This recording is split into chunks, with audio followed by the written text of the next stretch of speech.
믿음은 동사다라는 책에 나오는 글입니다. 10대 아들이 아버지에게 고민을 털어놓았습니다.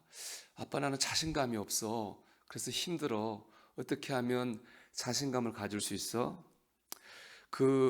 아들의 아버지도 10대 때는 자신감이 없어서 고생을 했고 또 그 극복한 경험이 있기 때문에 아들에게 자신 있게 자신감을 가지는 방법에 대해서 말했습니다. 아빠는 예수님이 나를 사랑하시고 나를 향한 놀라운 계획을 가지고 계시다는 것을 깨닫고 나서 자신감을 갖게 됐어. 그렇습니다. 주님께서 나를 사랑하시고 나를 향한 분명한 계획이 있다고 하는 것을 믿을 때, 그리고 우리의 삶을 책임지실 것이라고 하는 것을 믿을 때 우리는 자신감을 가지고 든든한 마음을 가지고 살 수 있습니다.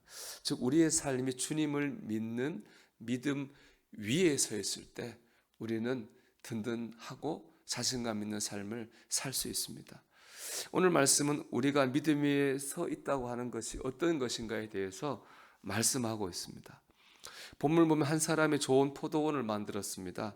그리고 농부들에게 임대를 주었습니다. 때가 돼서 임대를 받기 위해서 종들을 보냈더니 이 농부들이 임대료를 내지 않고 그 종을 때렸습니다.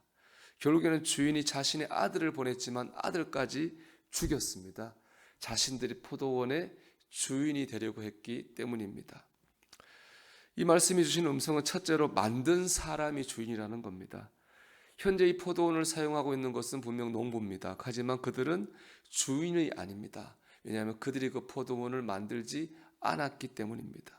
포도원의 주인은 포도원을 만든 사람입니다. 내 인생 내가 살고 있습니다. 그렇다고 해서 내가 주인은 아닙니다. 우리가 이 팔과 다리를 만든 것은 아니지 않습니까? 만드신 분이 계십니다. 하나님입니다. 하나님이 주인이십니다. 내 몸도 하늘도 땅도 물도 공기도 우리는 하나님이 만든 세상에 살고 있는 겁니다. 그럼에도 불구하고 내가 지금 사용하고 있다고 해서 내가 주인이라고 착각하고 있지는 않습니까? 만든 분이 주인입니다. 하나님이 주인입니다. 우리가 이것을 인정해야 됩니다. 이것을 인정할 때 우리는 하나님을 믿는 믿음 위에 든든히 서 있을 수 있습니다. 두 번째 문제는 욕심입니다. 본문에 나오는 농부들은 자기들이 주인이 아니라고 하는 걸 알았습니다. 그러나 자신들이 주인이 되려고 했습니다. 욕심을 부린 거죠. 그 욕심의 결과 종들은 때리고 주인의 아들까지 죽여버렸습니다. 욕심 때문에 죄를 짓고 넘지 말아야 될 선을 넘은 것이죠. 욕심이 잉태한 적 죄를 낳고 죄의 삭은 사망이라고 했습니다. 욕심이 문제입니다. 여러분 기억하십시오. 우리를 믿음 위에 서 있도록 하지 못하는 가장 큰 요인은 내 욕심입니다. 내 인생이 내 거라고 하는 욕심, 자녀들 내 거라고 하는 욕심, 모든 물질의 모든 주인이 내 거라고 하는 욕심이 우리의 눈을 가리워 죄짓게 합니다. 선 넘게 합니다. 마지막으로 바른 목표를 바라볼 때 욕심을 이길 수 있습니다. 욕심을 이기는 방법은 하나입니다. 목표가 달라져야 됩니다. 사람의 천성은 잘 바뀌지 않습니다. 오죽하면 사람이 갑자기 바뀌면 죽는다 하는 그런 말이 있겠습니까? 그런데 삶의 목적이 달라지면요, 삶이 달라집니다. 여러분 가정에서 목표는 뭡니까? 여러분 세상에서 여러분 삶의 목적은 뭡니까?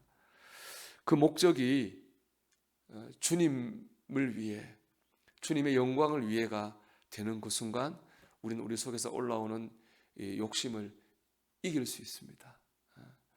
그런데 그 욕심, 그것이 주님과 주님의 영광이 우리의 목표가 되지 못할 때 우리는 그 욕심을 이길 수 없습니다. 저도 그렇습니다. 저도 우리가 집사님도 계시고 권사님, 장로님, 목회자도 있습니다. 우리가 이 사명을 잘 감당하려고 하면 결국에는 목표가 분명해야 됩니다. 그럴 때 순간순간 내 안에서 올라오는 욕망과 인간적 감정을 다스리고 사명을 감당할 수 있는 겁니다.